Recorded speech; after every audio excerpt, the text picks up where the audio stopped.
If you've got a question, the voices of resin are here. Oh, PlastChicks. PlastChicks is an SPE sponsored podcast. Good morning. Yes, it is. Hey, how are you? Oh, is it still morning by you? No, it's not. But that's It's morning okay. for me, 10:30 Okay, a.m. Perfect.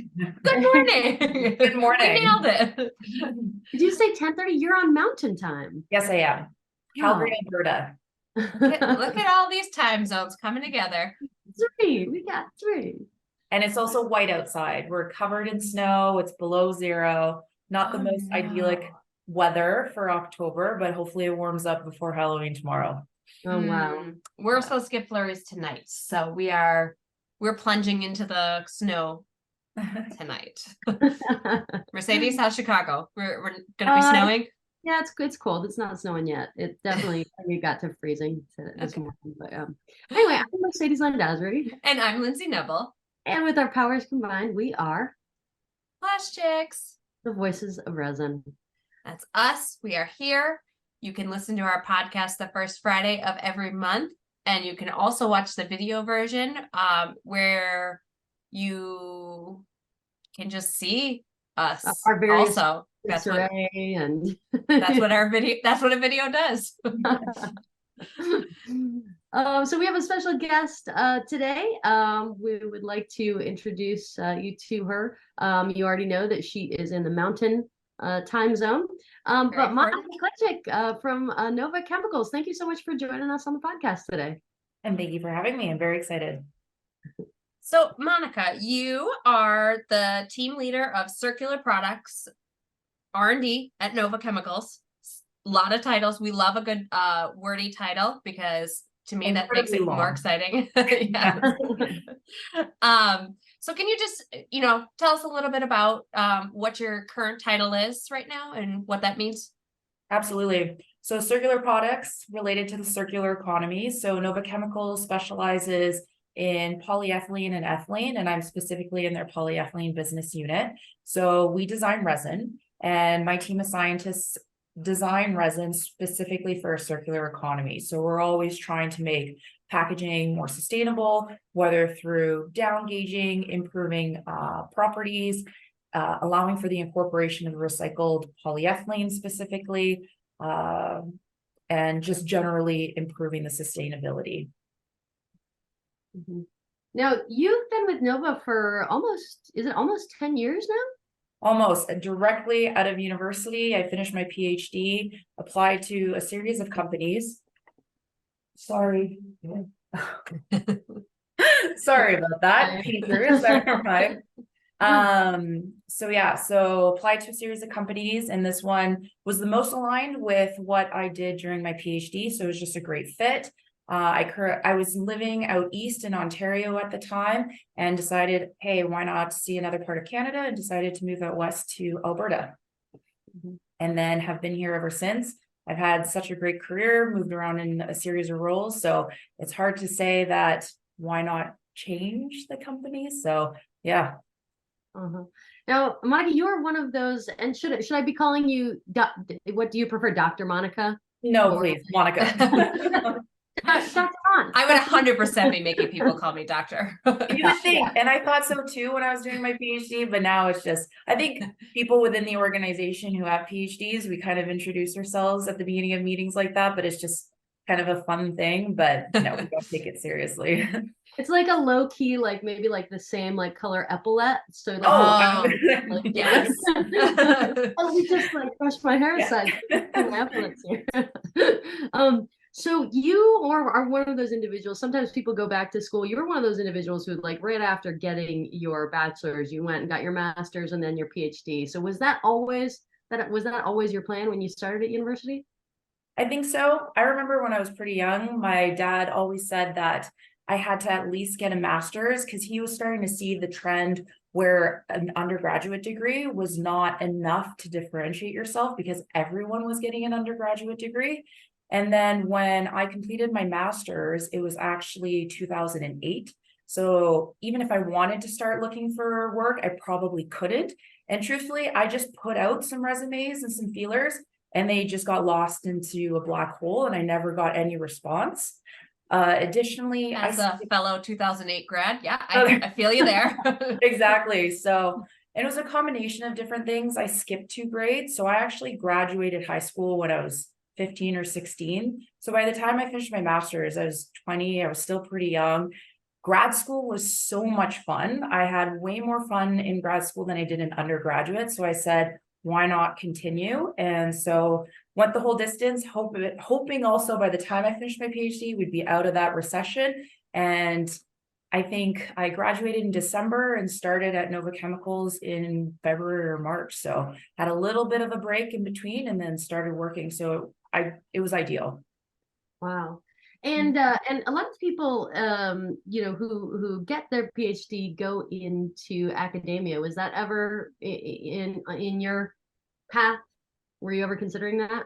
That was never something that I was interested in. Having been in grad school and seeing what was entailed in being a professor, it seemed like you had to write a lot of grants. Like you were always asking for money. You didn't get to do the work, and there was the teaching element, and those types of things didn't really appeal to me. I wanted to be very hands-on, feeling an impact immediately, something that had a large impact, maybe impacted the entire globe. Like people say, oh, you have a PhD, you must be really intelligent. If you put all the knowledge into like a circle, I'm really intelligent in like a microscopic spot. It's like, it's not dinner conversation. I know a lot about something so specific, and that's what I felt academia would be. We would accept that as dinner conversation. If I started talking about functionalization of ionomers, which was my PhD, I think I would lose people. Fair. Well, so like we kind of said, you went straight to Nova, and you've had several different job titles within your experience at Nova. And, I think right now there's a lot of, I hear about it, I guess, bashing of the elder millennials or the millennials that are job hunting or job jumping. I know I said job humping. It's my bad. Hopping. This is a PG podcast. But I'm someone who has a lot of jobs on my resume. I go, and for me, it was the experience. And it looks like, your experience at Nova has had, you've been able to kind of create those different experiences within your titles there. Can you kind of walk us through some of your job path trajectory? For sure. And yes, among my peers, my age, my career path is not traditional in the sense that I've been with the same organization. I think in the time that my husband and I have been together, I think a decade. So around the entire career of Nova, I think he's been with over 10 employers. And I think a lot of people do that because it's easier to move up the ladder in terms of both job title and salary and so forth. So that is what generally happens. But fortunately within Nova, they gave me so much opportunity for that growth within the organization that it wasn't necessary to change companies. So straight out of university, I went into an R&D role, which was very aligned to my PhD, and I did product development. And I did both short-term and long-term projects where there was an immediate customer need, and I delivered on that, as well as, hey, we have this brand new catalyst. It's not commercialized, perhaps a new reactor technology, and it won't be commercialized until 5, 10, 15 years from now. Why don't you work on that and try to develop a whole new product portfolio? So had a ton of fun there, learned a lot about the organization, and then really started getting interested in sustainability. And this was pre-2019, where sustainability was not an it word yet. Hitting the trend. It wasn't trendy at all, not at all. And it was just starting to pick up. People were talking about post-consumer recycling. And I decided that I wanted to be less in the nitty-gritty details and more in the customer-facing element of it within sustainability as well. So I went into technical services. So there it's like, we have a problem right now, you must resolve it. Because if we shut down our line, we could be losing tens, hundreds, millions of dollars per hour. So let's resolve this. So that was a lot of fun. It was a different pace. And then you can understand real life situations. And from there, I took additional education, and this was a certification online through Cornell University because I was interested in our marketing department. So we have a sales and marketing department that is separate from R&D. And so I took that just to give me an edge and a little bit of a foundational knowledge so that when I applied, perhaps they would consider me, considering I didn't have true marketing experience. But the combination of having both the technical and now a little bit of marketing, they thought it was a great combination. And I got accepted into what was then a brand new role, circular economy market manager. And then I jumped around into a series of market manager roles, e-commerce, which you can imagine is very popular now. And it was around the pandemic as well. So Amazon sales just went through the roof. Fair. And so it was important to figure out packaging. And at the time, corrugated boxes were in high demand. They had at the time still poly mailers. So we're looking at what's the most sustainable type of packaging that can be fully recyclable to transport goods.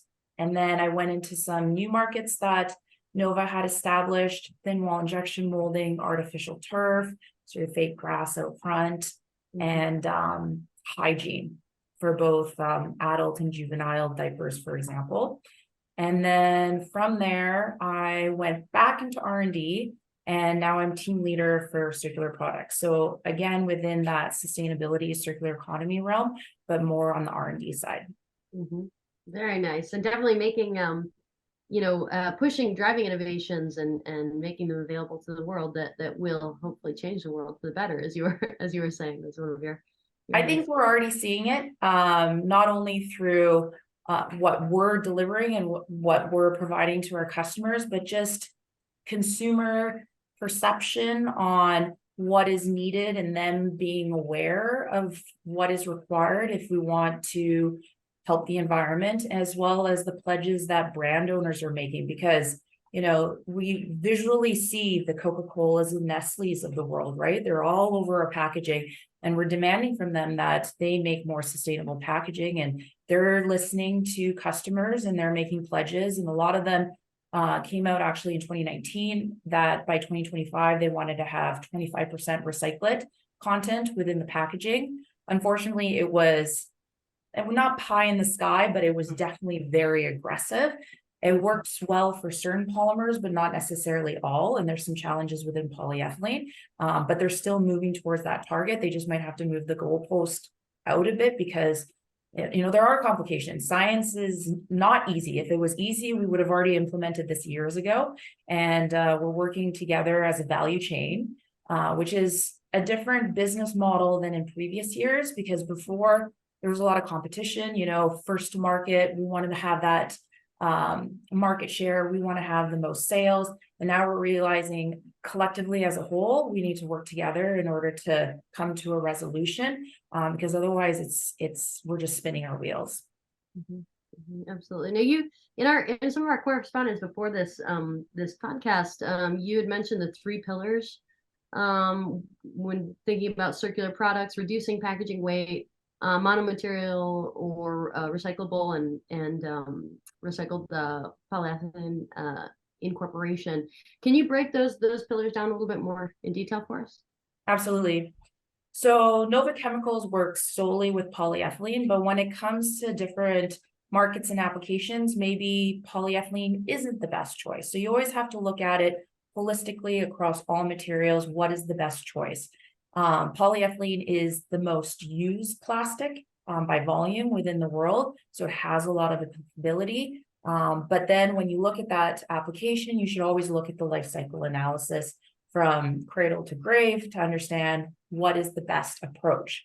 So sometimes it might be going down in gauge. So taking a really thick material might just be over-engineered for the type of application that you have, and it's unnecessary. So you can reduce it by 20-50%, it still protects the contents, then great. That's a huge win. It might not be as sexy as, oh, I have recycled content in it, but it's still a huge win when it comes to sustainability. And then obviously the biggest driver is taking these multi-material packages and going mono-material. So, before I even entered this industry, I had no idea that salad bags and just food packaging in general is not one layer of plastic. It can be 3, 5, 7, 11, 15, a ton of different layers. And oftentimes you use different polymers for the different layers because it provides different physical properties.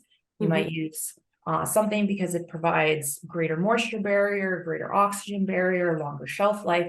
So what we're trying to do is really stretch the boundary of polyethylene and try to replace some of those other materials so that every single layer can be polyethylene, which is challenging, right? Because sometimes it's just not inherent in it. So you're coming up with new resin design, new additives in order to do that. And then the most recent trend right now, really blew up in around the 2019s, is the incorporation of recycled material. So within polyethylene, there's both mechanical and chemical and advanced recycling. And there's already some resin producers that are working in the advanced recycling space. It's still pretty novel. It's, low volumes, and we're really trying to figure out the chemistry there. And that can be through gasification and pyrolysis. And then we have mechanical recycling, which is much more mature. We've been recycling for decades now, but it's really bringing up our recycling rates, because I think we're below 10% recycling rate within North America. So huge area for improvement. And how the different streams of polyethylene are recycled is going to be different. So we have high density and linear low density. So high density is your rigid plastics. Those are recycled a lot easier. If you think about your laundry detergent, your shampoo bottles, everyone recycles that. But when it comes to your flexible packaging, people don't really know, is it recyclable? Is it not? There's not. In some places, municipalities don't even have the infrastructure to collect it and process it. So lots of challenges when it comes to PCR or post-consumer recyclate, but that would be that third pillar.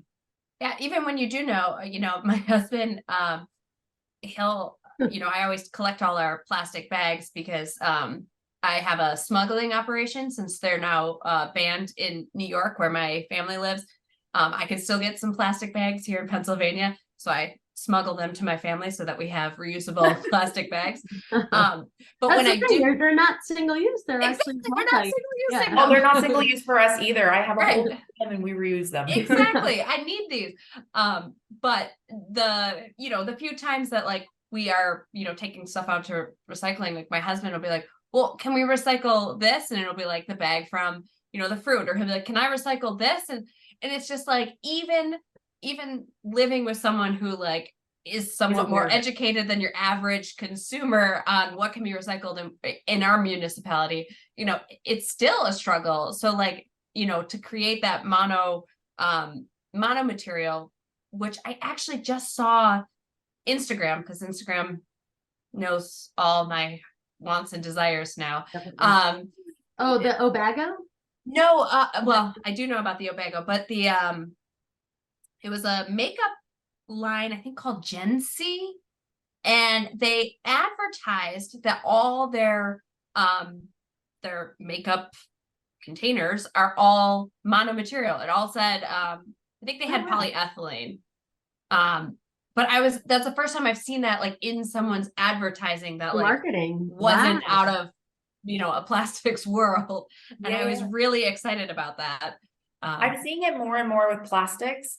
With the cosmetics industry, that they're going to more sustainable packaging. Even when you think about when they want to protect the contents, then they have, a contraption to hold it in place so it doesn't shift in the box. And then they have the box around it. And they even talk about, everything around it is more slim and makes more sense. Right. Everything has a purpose now. So people are definitely more aware. Consumers are more aware. We've done consumer insights since 2019, and people definitely understand more around recyclable. I think recycled content is still a little bit of a black box, but the education and the awareness is definitely increasing. But education is so key. Even within my household, my husband still asks me because it's not obvious. No. It's not easily labeled and understandable. So I know that legislation within, the province and the country, state and country as well in the US, they need to have a harmonized, synchronized system that makes sense. So even when you cross the border, you still know what to do.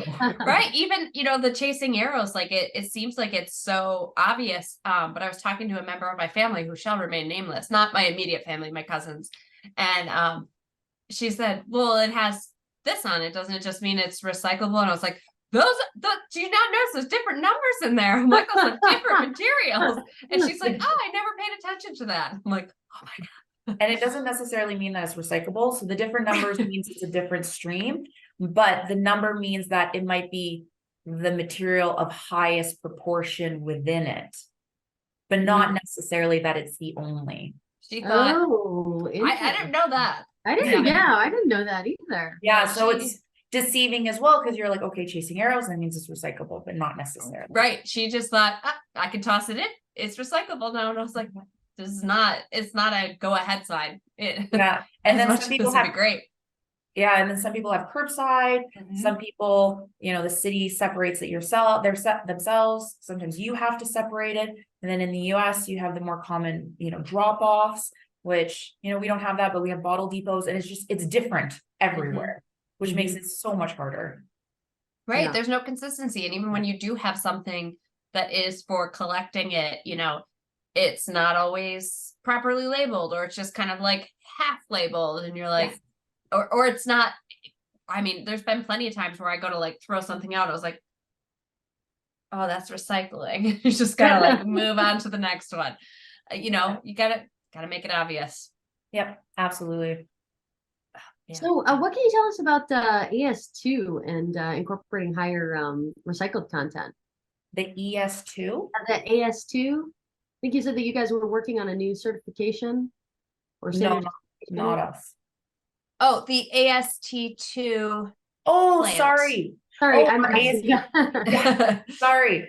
So our AST2 plant, yes. So we have a new build coming up in Ontario, and it is coming up any day now. So we have 1 billion pounds of extra resin that will be available to the market. And it's a proprietary solution process of ours. So we're really able to manipulate process knobs within the reactor so that we can make very specific single, dual reactor, unimodal, bimodal resins that allow for us to make high performance resins. So we're always looking at making these high performance resins to have this, that we can, replace other materials, increase shelf life, and just protect the contents better. So again, moving that needle around sustainability, but in a different fashion, not necessarily, through the, this might contribute to downgauging. This might contribute to lessening the amount of food loss and such. So we're really excited for that plant to come up. And it's also really exciting for my team because that means we get to design new resins and we have more opportunities to make cool new designs of material. I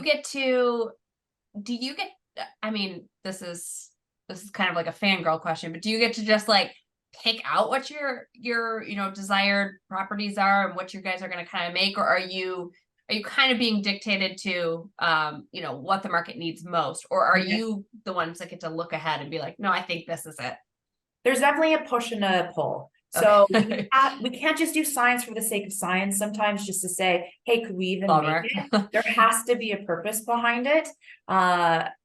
So a lot of times, obviously, we're listening to the customer, but then our technology will also dictate what we're even capable of, which maybe the customer doesn't even understand. So we're showing them the boundaries and the limits. And then we say, well, do you think if we provided this, there would be a benefit? So that's the great thing about the value proposition that Nova provides, is that we have great customer service and a great customer experience. So we work really intimately with our customers, which is great because they have a totally different view of the industry than us, or not totally, but slightly. So it's just a different perspective. So we definitely do both. We provide them opportunities to say, hey, is this even of interest to you? At the same time, we're there listening to them and saying, what are your issues? Because it might not necessarily be in the end, like a physical property that the customer might want. Right. But let's say they want to run more efficiently on their lines. So we're making a resin that just runs faster for them. So then they can make more product per hour. So there's, different types of benefits depending on how you look across that chain. Mhm, mhm. Yeah, because I could see, a lot of, I feel like the people that need the most help in, jumping in on the circular economy are the people who really think of it as like kind of black and white, like, okay, well, we can make this recyclable or we can increase our, recycled content, and the other nuances of it are sometimes missed unless you have that expertise to say like, hey, while you're thinking about that, this Yeah. can also aid in you, making this more recyclable or whatever. Completely agree. And oftentimes the customers will come to us and those are incremental changes, right? Mhm. Let's make it a little bit thinner than what we already have. Let's put a little bit more PCR content than we already have. But sometimes we have to think, how we shop in 5-10 years is going to be completely different from now. Like say, for example, during the whole pandemic, having your groceries delivered to your house became more popular. So before we walked around down the aisles of a grocery store, what's to say in 10-20 years, there's warehouses with food, there's robotic pickers that take all the food out, and you either drive up to the window and pick it, or there's like an Amazon Prime delivery truck that goes around and drops off groceries. Like we don't know what exactly, we can assume, we can guess what might come, but if that, say for example, that is the reality of our future, how does that change things? If we're not walking down the aisle anymore, then beautiful print and marketing of, this type of product is no longer necessary. Say we can have something that's not even like the window, there's no window, we can't see the product inside, it's just a black bag with a QR code that says what the product is inside. It totally changes how we make packaging for the food industry, for example. So being prepared for, huge shifts is something that we do within the organization as well. So the big box thinking, that's cool, being in those think tank rooms and say, what are the possibilities? Like if the future is the Jetsons, what do we do? I was gonna say, we're just reaching out for the Jetsons. Yeah. That's very much the world that I'm involved in as well. Yeah. Just watching a lot of cartoons. No, I'm kidding. Oh, that too. No, but actually that kind of gets to a question that I was thinking about, with all of these, developments and getting to work on R&D and developing these polymers to have different characteristics. How are you guys considering the future of recycling? And just use an example from PET world, the difficulties now of getting thermoforms into recycle streams, and with the differences in the intrinsic viscosity, et cetera. Are you guys planning for those futures? And if you're creating these very complexly different versions of polyethylene, how does that look in the future? Yeah. So I think the biggest struggle when it comes to, or one of the struggles that comes with polyethylene, is getting food grade material out of the recycling stream. So right now we have that with mechanical recycling on the high density side, and it's slowly being introduced on the flexible side, but it's still a challenge because that stream is so inconsistent. There's organics that coated and there's contamination. So that is one area that we're really focusing on, because I had mentioned that brand owners had that commitment of 25% recycled polyethylene or PCR in general across the board in their packaging by 2025. The companies that met their targets, and some of them have already exceeded it, are the ones in PET and HDPE, because they are more easily recyclable and you can get them back into food contact. PET already has advanced recycling, for example, but it's that food contact flexible side. So the companies that do, snack bars and such, they're having a larger challenge. So they're looking, how do we get that food contact? Do we go to other materials, for example, in order to help meet those targets? So that's an area of focus. And that's why a lot of people start talking about advanced recycling, because there you can have a contaminated stream. You don't have to pre-clean it, and it takes your polymer, brings it back to its monomer, and then you have essentially a virgin resin that you have, taken from the oil from the ground. So that's what we're looking at. So we have within our organization, we're actually building a new mechanical recycling plant that will be up and running in a year and a bit time. And so we're looking at technologies on how do we improve that cleaning process. And then we have collaborations on the advanced recycling side so that, if we have those really challenging materials, maybe mechanical recycling isn't the best option and we do advanced recycling. And so we're looking at pyrolysis, gasification, and different pathways in order to get there, because at the end of the day, we're not going to be able to move all packaging to monomaterial. It's just not going to be possible. Right. We can get to a certain degree, but what about those other materials? Then what type of technologies are there to help separate those materials? And then how do we reuse that so that also doesn't end up in landfill? So yeah, the processing side is definitely an area of focus, and working with specialists in that area to see what kind of technologies are possible. But we just got to keep innovating, and things that don't exist today doesn't necessarily mean it won't exist in the future. So you mentioned, that there's those companies that have pledged to do the increase of the 25% by 2025. Yeah, Well, that's very soon. Very soon. Like, for the year A lot after. of them, stated last year that they're missing them. Yes, a lot of them push them out. Can you tell us about Nova's 2030 strategy? Yeah. So we have a 30-30 strategy, 30-30-30 strategy. So by the year 2030, we want a third of our portfolio to be recycled materials. So right now we only sell the majority of virgin resin. So that's what we pull from the ground and then we produce that material. But we're going to be looking at a third of our sales going into recycled materials, and not necessarily only polyethylene, which we specialize in today, but it could be other polymers as well. So we understand that recycled content is the future and it is here to stay. So we have decided that that is a significant chunk of our business. So a third of our business by 2030. By 2030, we also want to reduce our emissions by 30%. So we understand the impacts of climate change in our industry in that respect. So we're looking at different technologies and different methodologies of reducing our emissions. And then our last is to be the top 30 Canadian business as well within Canada, because we have a global footprint. All of our plants are within North America, so in the US and Canada, but we are a Canadian company. So that's our last goal for 2030. Mm-hmm.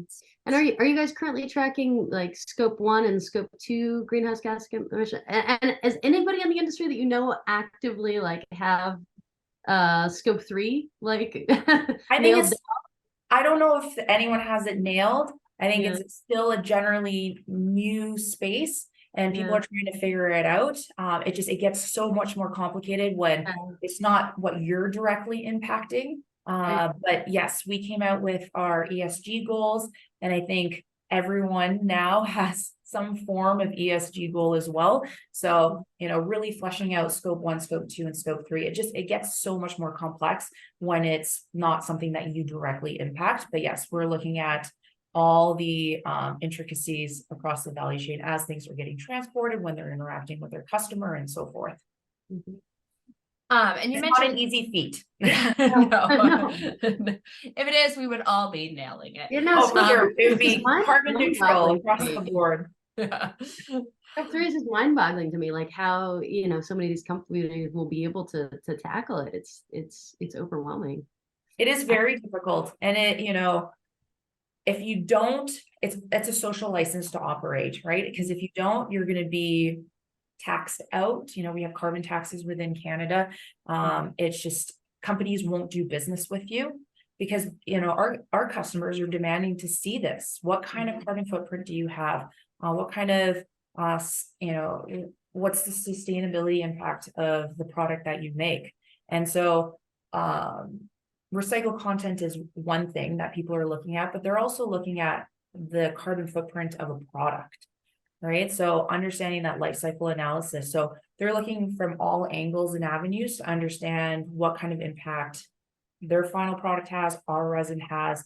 So it is top of mind, and people will not do business with you if you are not providing the numbers and not improving the numbers. Mhm. And, I think that's something to be said. I've heard people say, like, why does this matter? Why is it like, my duty to do this part of it? And, I think it's great that we're all demanding this higher bar be set for stuff like this. I think it's high time. Let's stop doing shady back deals and let's all get out into the light. We have one planet. If we're able to do it, then by all means. I think we also need to be realistic in the expectations that we place on ourselves. Sometimes legislation comes in and they may not have a scientific background and they don't consult the scientific body to enough detail. And then they make these targets that are, sometimes unrealistic. And so I think legislation, the scientific body, they need to work cohesively and coherently together to understand what is actually possible and what does that path look like.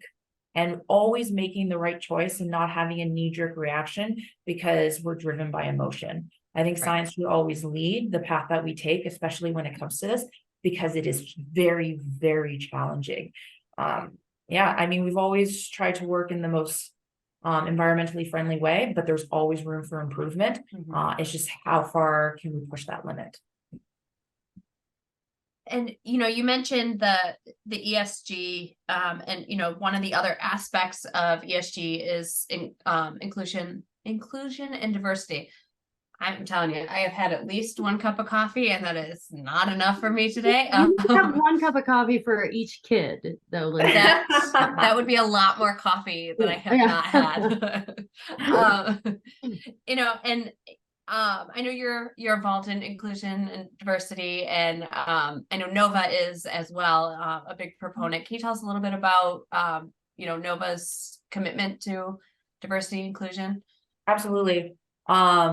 Obviously everything is merit-based, but at the same time, we want to give equal opportunity to both genders, all races. I have to say, when it comes to Nova Chemicals, we have an incredibly diverse personnel. I think there was a time where one of our leaders, a VP or someone, said, hey, everyone put a pin on the map of where you're originally from. And it was literally scattered everywhere. I think there wasn't someone on like Greenland or something, but it was just, that's the amazing thing, because we live in such a global world right now.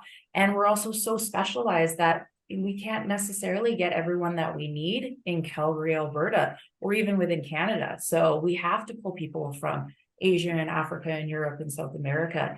And diversity of thought is amazing. And also just having people having lived in different areas and interacted with, their culture, their requirements are so different. Like, for example, I worked in the shrink industry. So, when you have a flat of cans or water bottles and then you have plastic wrapped around it, you have like two bullseyes or two holes on the side where you can lift the package up.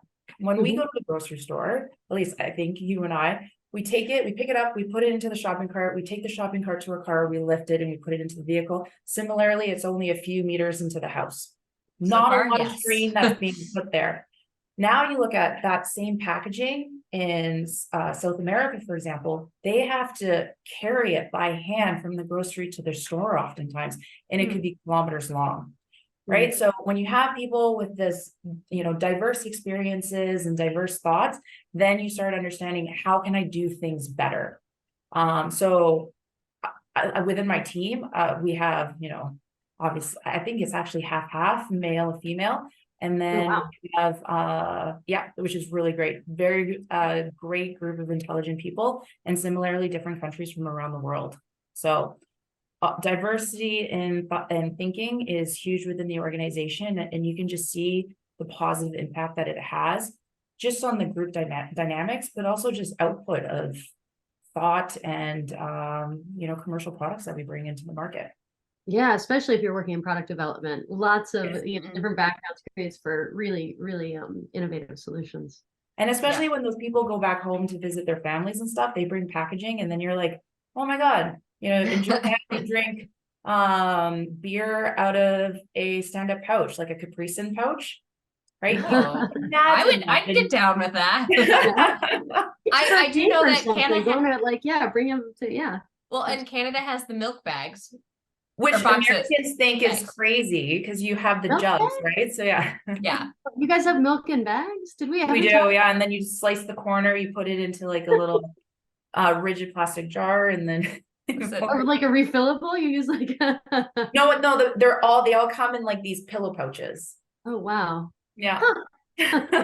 That's my well, I was gonna say my Canadian knowledge for the day, but I did grow up in Buffalo, so I have a lot of Canadian Toronto knowledge. So interestingly enough, living in Alberta, we actually don't have that. We have them in your cartons, but my parents live in Toronto, and so in Ontario, I grew up with that. Yes, milk in a bag. Wow.